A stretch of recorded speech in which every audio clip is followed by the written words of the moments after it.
I've been waiting to do a video on this topic because I see this as becoming a huge epidemic right now, where the younger generation, Gen Z and below, they just don't want to work, guys. And I know this is not a blanket statement. I know there's probably Gen Zers out there that are very hard workers, just like me. I'm a millennial. You know, I've worked very hard in my life. I still do. This doesn't mean everybody doesn't want to work. But in general, there's a lot of people in these younger generations that are giving the ones who are trying a bad name. Because DJ sent me this story. There are more young males living at home than ever right now. Now, according to Meredith Whitney, she's the Oracle of Wall Street, and she says home prices are likely to fall because of all these young men that are not moving out of the house and starting a life of their own. According to the research, young men in their 20s are more than twice as likely to stay living at home with their parents than a woman of the same age. And the problem is so bad that 1 out of 5 young men are living at home with their parents right now. That's 20%, guys. And it's not like, oh, they're going to college or they're trying to make a better life for themselves or save up money. No, these are people that are, not doing anything and basically just living in mom's basement. Now, first of all, shame on the parents for allowing this, because this wouldn't be possible if the parents would just kick them out. Okay, that's the reality. The parents are the enablers here with this entire situation. And unfortunately, they think they're being helpful or compassionate towards their children, giving them a place to stay and saying, oh, honey, you can just live at home for as long as you need to. Well, as long as you need to turns into forever until you're dead, mom, and I'll take the house after you're gone. That's what this is. I have a few things to say because I was once younger. I was once a young man. Some would say I still am. But I'm not in my 20s anymore, that's for sure. And I can relate. Listen, like when I was in my, late teens and early 20s, that's when the last economic downturn was happening. When I was 21, we had the 2008 great financial crisis, and that led to a whole slew of problems, which we've covered, a bunch of times here on the channel. The housing market crash, the economy crash. It was really hard to get a job back then. Even a Mickey Mouse job was hard to get, unlike today. And it was a different world. You could even say that people today have it easy compared to how it was then, simply because of all the opportunities that are available. There's a lot of different job opportunities. There's lots of different opportunities to make money off the internet. And there's also more opportunities than ever to start your own business, all of which didn't really exist 20, 15 years ago. Unfortunately, if you're somebody who's in this situation and you're just living off of mom and dad, staying at home in the basement and playing video games all day, the only way to break away from that is to get outside your comfort zone. For me, it was moving to a different state and a different city. So I had no choice but to sink or swim once I came here, and the alternative was to go back living in mom and dad's basement. And I didn't think that would be a very good future for myself, so I tried everything I could to make it while I was here, and I did. But if you're just sitting at home all day playing video games, and I love video games too, by the way, but that's something you do after you make your money, okay? But if you're just doing that and not trying to get ahead, just take a look at your life. Do you want it to stay like that? Because that's where you're gonna be going nowhere if you're just sitting at home doing nothing all the time and hoping mom and dad are going to continue paying their bills forever, But one day is going to come when mom and dad are no longer in the picture and they're not going to be able to support you, and what are you going to do then? So this lady Meredith, she says that this is going to have profound effects on the future of our housing market, because you're going to see all this supply come online over the next couple of decades when all the baby boomers start passing away and the homes are being sold, but you're not going to see a huge demand side of things because the younger guys are not going after it. And the big problem here is that household formations are going down. So you're not having, couples getting together, buying a house and starting a family. That's way down because of the economic circumstances. And throw in this to the mix, this is a recipe for disaster for future demographics, guys. It's not looking good. And you could say that, all right, well, a bunch of these women are just gonna get sperm donors and start families on their own without men. And that might sound good to some independent women, but the reality is kids need a father. So that's not a real good way to start and raise a family either. But the thing is, this Lady Meredith may be onto something when it comes to the future of the housing market, because how do you have a situation where young household formations are just not happening at the pace they should be, and at the same time in the future you're going to see all this influx of inventory hit the market? A lot of people say, well, immigration will take care of that. And maybe, at the rate that they're coming in, maybe. That's yet to be seen. We can't predict the future or what's going to happen then. But besides the household formation, the other piece of this puzzle that could easily make prices come down is, since you're not having, couples get together and try to buy a house and all of this, then the problem is today you need to have 2 incomes to be able to buy a house, all right? And if couples aren't getting together, then the chances of one of them being able to afford it on their own is much lower. And if the income is lower of the average person out there buying a house, the average young woman, then the price is going to have to come down to meet what they can actually afford in the future. Now, people who don't agree with this point of view are saying, even though we're going to see the silver tsunami with all the baby boomers passing away and all those houses coming back onto the market, it won't matter because the demand will be there to scoop it all up. Well, people may want to have a house, but they won't be able to afford it, especially at these prices, and especially if home prices continue to go up like a lot of people think will happen. So then what's the solution, guys? Does the government come in and give us all a free place to live then? Meredith is saying that this could make home prices come down by as much as 20% in the future. So we'll see, guys. I mean, anything is possible. Honestly, as somebody who talks about a lot of these things and covers different angles of different things that are happening in our economy, I feel like it's almost impossible to really guess or predict what's going to happen next,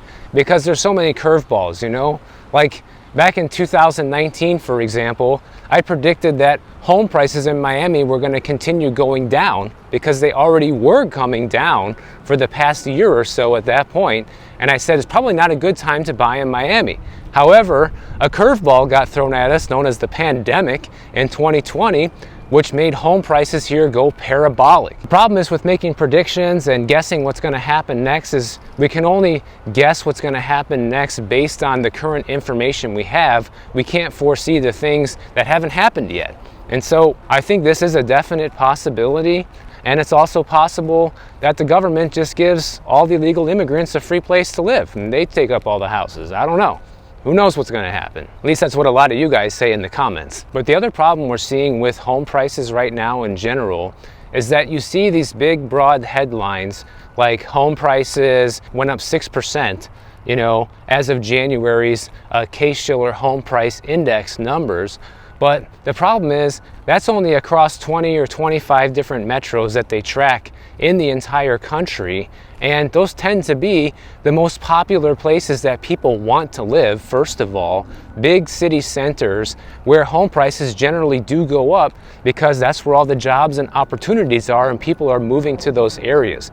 But what the Case-Shiller home price index does not cover is all of America. When you look at data from Reventure app, it tells you a different story of what's actually happening in this current housing market, because there are plenty of metros across the country where home prices are down year over year by double-digit numbers, okay? And a lot of them are still down by 5, 6, 7, 8%.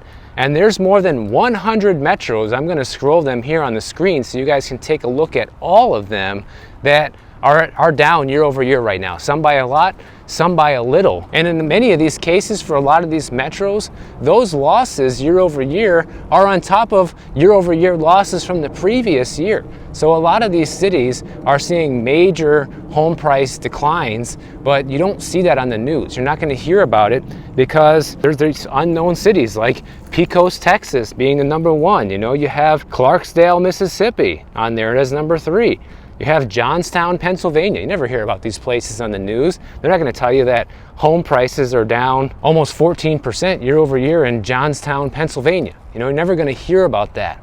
But that's why it's up to you to do that research on your own to get a bigger picture of what's really happening out there. And when you see that there are 100 metros or more than 100 metros across the country where home prices are negative year over year, That should tell you that we're seeing a trend right now. And just because the most popular metros in the country, where all the job creation and all the demand is, are still seeing an uptick in home prices, doesn't mean that's the picture being painted across America. And even in some of the bigger metros, guys, you're starting to see the median listing prices for homes start to come down. Now, these are not median sold prices, they're just what people are asking for the property, okay? Portland, Oregon, it's down 1.2%. You got San Antonio, Texas, down 1.5%. Raleigh, North Carolina, down 2.2%. And speaking of Raleigh, you know, if you guys didn't see my video I did with Brandon over at Car Questions Answered, I did a video with him on his channel, and he's up in the Charlotte area in North Carolina, and he was telling me, Michael, you know, I can buy a house today cheaper than it was a year ago. So waiting has definitely been the right option, but he's getting tired of waiting. However, that just goes to show you how knowing your market is so important, guys. If you're in a market where you're seeing inventory going up and home sales going down, as well as the prices being cut, that is a huge indicator that's probably smart to wait a little while and hang on and see what happens, you know? Because you look at these other metros like Denver, for example, you know, list prices are down 3.6% there. Kansas City is down 4.9%. Cincinnati is down 6.4%. Oklahoma City down 7.4%. And here in Miami, Florida, takes the cake, it's down 8.2%. And those are listing prices, not sold prices. The one thing you can gather from this data is that reality is starting to catch up with these home sellers, guys, because people cannot continue asking the moon for these properties and get them sold. I mean, it's just not going to happen. Nobody can afford houses at these prices. They're sitting on the market and they aren't getting sold. So the only way to get them sold is to lower the price to what someone can afford or is willing to pay.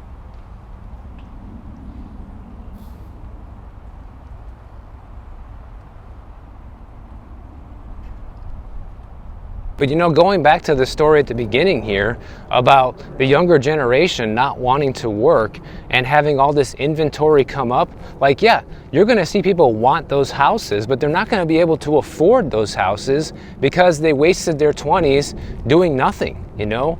And they're not gonna have the money, they're not gonna have the income to go ahead and buy those houses, guys, unless all of those people that are hanging out at home right now and mom and dad just gives all those people their free house, you know, here you go, you know, here's a reward for doing nothing for the first 40 years of your life. You know, that's the only way they're going to get a house. And one thing I keep hammering home is that you guys saw that there's over 100 metros with the data I just flashed on the screen where home prices are negative year over year. And this is all happening in a supposedly strong economy, right? Where unemployment is still very low and the jobs numbers keep knocking them out of the park, and we're still seeing home prices go negative, guys. So what's going to happen if any of these things falter? What's going to happen if more layoffs continue to happen, or the layoffs go beyond the jobs that are being created? What's going to happen when you start seeing more and more businesses close because of things like, you know, having to pay fast food workers $20 an hour? How is this going to end well? I don't see how it does. But yet, you're seeing story after story about how the strong labor market in the US underpins the economy, okay? You see stories like this every day in the news. And they're just celebrating how unemployment is still low at 3.8%, and how there was 300,000 jobs created in March and they were only expecting 200,000, which always ends up getting revised down, by the way, because that's what happened all throughout 2023, is every month they would come out with this smashing jobs report, and then it gets revised down a month or two later, far below what it originally came in at. So you can't even take these numbers at face value either. But here's something that you're not going to hear from the jobs report, but is actually listed in the BLS report, guys. So anybody who wants to know, oh, where are you getting these numbers from, Michael? I put all my sources for my videos down in the description below, and these numbers are coming straight from the BLS website, okay?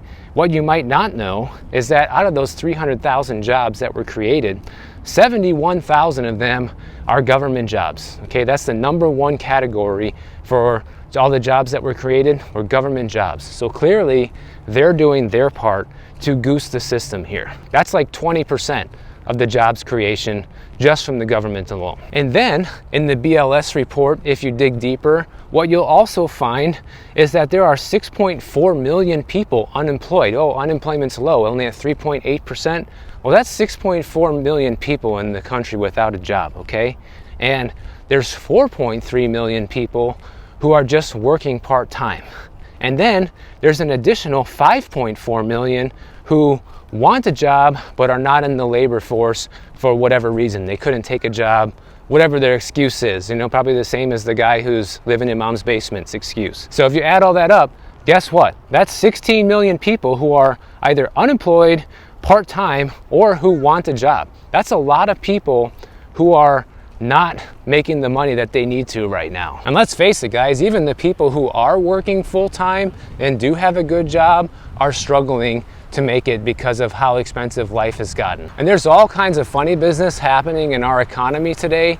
And the most recent thing that I saw happen is the FDIC just decided to change some of their rules on April 1st for their deposits and what's going to be covered in case of a bank failure. And the first thing that I think of before even reading into this any further is, why are they changing this all of a sudden now, okay? April 1st of 2024, they decide, you know what? I think it's time to change how much and what we're insuring in different banks is gonna be. Why are they gonna change that? Maybe because they're anticipating more bank failures coming this year? That's my guess. So what they decided to do, they're changing the FDIC rules for trust accounts, okay? So under the new rules, trust deposits are now limited to 1.25 million in FDIC coverage per trust owner per insured depository institution. So each beneficiary of a trust may have up to 250,000 in insurance limit for up to 5 beneficiaries. However, if there are more than 5 beneficiaries, the FDIC coverage limit for the trust account remains 1.25 million. So say if you have 8 people in the trust that are supposed to get 250 grand, it's only going to be covered up to 1.25 million. The difference is not insured by FDIC any longer. And here's how this affects people in the real world. Investors with 250,000 in a revocable trust and 250,000 in an irrevocable trust at the same bank may have their FDIC coverage reduced from 500,000 to 250,000. And you can say, well, this doesn't matter, Michael, this only affects rich people. Well, that's one way to look at it, but who cares, guys? The point is, what are they so afraid of that all of a sudden they need to change the FDIC rules? That's what I want to know. If things are going as great as we're in fact being told, they shouldn't have anything to worry about, right? Because if they're not worried about bank failures, then why change the rules on what happens and who gets paid when there is a bank failure? Because that's what FDIC insurance essentially is. I mean, these are the kind of questions you have to be asking yourself right now in 2024, guys, because if you're not, nobody else is going to be, figuring this stuff out for you. You need to be the smart one asking these questions of, why are they doing this? Why are they doing that? What a coincidence. We saw a few bank failures back in 2023. Maybe they're worried about the same thing happening now in 2024. And it's coincidentally right after the bank term funding program is no longer available to banks. And now they're changing these limits. So you have to ask yourself this stuff.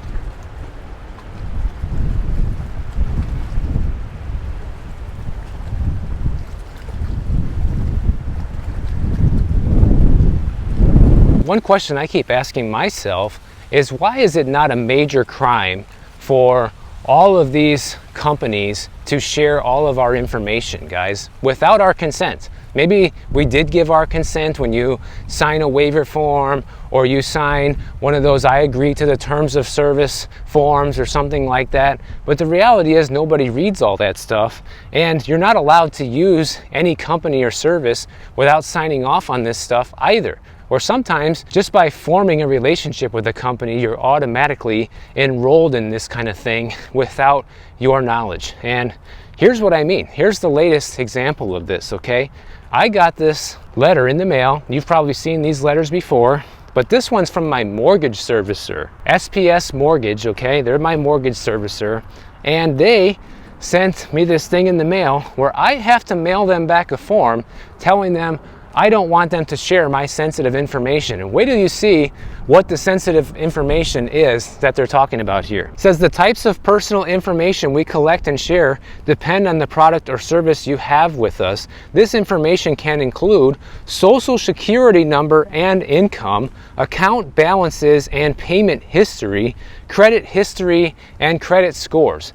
So already right there on those 3 bullet points, that's like your entire financial life, in a nutshell. And social security number, are you kidding me, guys? Like when I was growing up and the internet was still in its infancy, I remember, and I still thought this was the case until now, that you need to protect your social security number like it's your lifeline, because that's how people can steal your identity. Once someone has your social security number, then they can basically pretend to be you. Well, apparently that's no longer the case, or they just don't care, because now even your mortgage servicer is allowed to share information that sensitive without my permission to marketers, okay? Unless I send them back this form, and even then, they're still probably gonna be sharing it. They're just gonna be limiting how often and who they share it with. But it's still going to get shared with somebody, basically guaranteed. So you got to mail this form in, and literally you have to check all these boxes at the bottom saying, do not share my personal information with other institutions.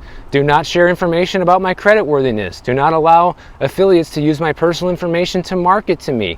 Do not share my personal information with non-affiliates. And guess what? These forms with these requests only are valid for like a year, because then they send you another one in the mail. You get these from credit card companies, from basically every company you've ever done business with is sharing your information out there. Not only sharing it, but selling it. And you don't get a profit from that. It's your information and they're selling it, but you don't get to see any money from that.